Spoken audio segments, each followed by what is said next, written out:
उत्तर प्रदेश में पीआरडी जवानों को लेकर एक कहानी सामने आई है और यह कहानी शोषण की है। हमारे पास एक दस्तावेज है जिसमें युवा कल्याण विभाग पर काफी सीरियस इल्जाम लगाए गए हैं। तो चलिए देखते हैं कि इन इल्जामों में आखिर है क्या। इस दस्तावेज की जो शुरुआत होती है वो इसी चौंकाने वाली लाइन से होती है। मतलब ये साफ है कि ये कोई छोटी मोटी दबी छुपी बात नहीं है, बल्कि एक ऐसा संकट है जो बहुत तेजी से फैलता जा रहा है और जिसकी जड़ें शायद काफी गहरी हैं। तो चलिए सबसे पहले ये समझते हैं कि आखिर ये पीआरडी जवान हैं कौन और इनके शोषण को लेकर जो मुख्य आरोप हैं वो हैं क्या। तो देखिए, जो सबसे बड़ा इल्जाम है वो ये है कि पीआरडी जवानों का शोषण कोई एक दो अलग थलग घटनाएं नहीं हैं, बल्कि ये एक पूरे सिस्टम का हिस्सा बन चुका है। ये वो जवान हैं जो पुलिस की मदद के लिए होते हैं, लेकिन जब वो खुद मदद के लिए अपने ही विभाग के अधिकारियों के पास जाते हैं तो उनकी शिकायतों को कथित तौर पर सुना ही नहीं जाता। पर सोचने वाली बात यह है कि ये शोषण आखिर होता कैसे है, मतलब इसका तरीका क्या है। तो इस दस्तावेज में इसे समझाने के लिए प्रयागराज जिले की एक केस स्टडी दी गई है और ये पूरा मामला एक खास तरह की ड्यूटी के इर्द गिर्द घूमता है। इस पूरे कथित शोषण के केंद्र में है हमराही ड्यूटी।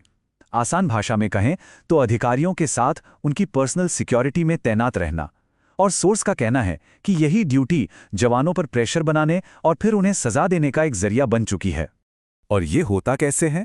एक 4 स्टेप की प्रक्रिया में। पहला, जवान को हमराही ड्यूटी पर लगा दिया जाता है। दूसरा, फिर उन पर अधिकारियों के निजी काम करने का दबाव बनाया जाता है। तीसरा, जब जवान ये काम नहीं कर पाता तो आता है चौथा और आखिरी कदम, सजा के तौर पर उसे ड्यूटी से एब्सेंट मार्क कर दिया जाता है। दस्तावेज में यह दावा है कि एक तरह का कल्चर बन गया है जहां ना कहने का कोई ऑप्शन ही नहीं। तो अब बात करते हैं उस बड़ी खाई की जो कानून में लिखे अधिकारों और जमीनी हकीकत के बीच मौजूद है। ये फर्क यहां बिल्कुल साफ दिखता है। एक तरफ तो है पीआरडी एक्ट जो कहता है कि जवानों को वेतन, भत्ते, खाना, घर और मेडिकल सुविधाएं मिलनी चाहिए, लेकिन दूसरी तरफ जो कथित जमीनी हकीकत है वो ये है कि उन्हें सरकार की तय की हुई मिनिमम वेज से भी कम पैसे मिलते हैं और अधिकारों से दूर रखकर उन्हें रोजाना अपमान का सामना करना पड़ता है। ये सिर्फ कागजी अधिकारों की बात नहीं है, इसका सीधा सीधा असर उन जवानों पर पड़ता है, आर्थिक तौर पर भी और मानसिक तौर पर भी, क्योंकि उनकी शिकायतें एक ऐसे सिस्टम में कहीं खो जाती हैं जहां लगता है कि कोई सुनने वाला ही नहीं है। जरा इस देरी के स्केल को देखिए। जवानों को साल 2019-20, जी हां 2019-20 के मानदेय का पेमेंट आज तक नहीं हुआ है। वो आज भी उस पैसे का इंतजार कर रहे हैं। सोचे कितने साल बीत गए। दस्तावेज की ये एक लाइन, जिनकी सुनने वाला कोई नहीं, ये अपने आप में पूरी कहानी कह देती है। ये सिर्फ पैसे की तंगी नहीं है, बल्कि अपने ही विभाग से जो एक अकेलेपन का एहसास होता है वो उन्हें बिल्कुल लाचार महसूस कराता है।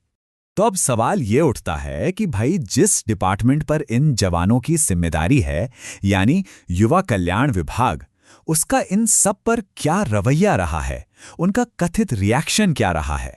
दस्तावेज में यहां बहुत ही सख्त भाषा का इस्तेमाल किया गया है। मतलब कोई लाग लपेट नहीं, विभाग पर सीधा इल्जाम है कि वो संविधान की धज्जियां उड़ा रहा है।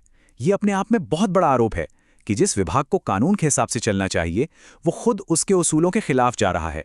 और इससे विभाग की प्राथमिकताएं भी काफी हद तक साफ हो जाती हैं। देखिए हुआ क्या, हाईकोर्ट ने बाकायदा एक जुडिशियल ऑर्डर दिया कि जवानों के भत्तों का पेमेंट किया जाए, लेकिन पेमेंट करने के बजाय डिपार्टमेंट ने क्या किया, वो कथित तौर पर उस ऑर्डर के खिलाफ ही अपील करने चले गए। सोर्स के मुताबिक विभाग की सारी प्राथमिकता कोर्ट कचहरी पर है, जबकि पेमेंट का जो असल मुद्दा है उसे तो जैसे ठंडे बस्ते में डाल दिया गया है। तो इन सब मुश्किलों के बीच जवानों की मांगें क्या हैं?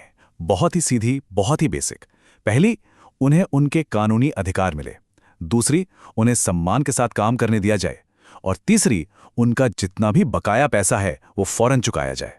और आखिर में ये पूरा मामला हमें एक बहुत बड़े सवाल पर लाकर खड़ा कर देता है। ये सिर्फ कोई नौकरी का झगड़ा या लेबर डिस्प्यूट नहीं है, ये उससे कहीं ज्यादा बड़ा है।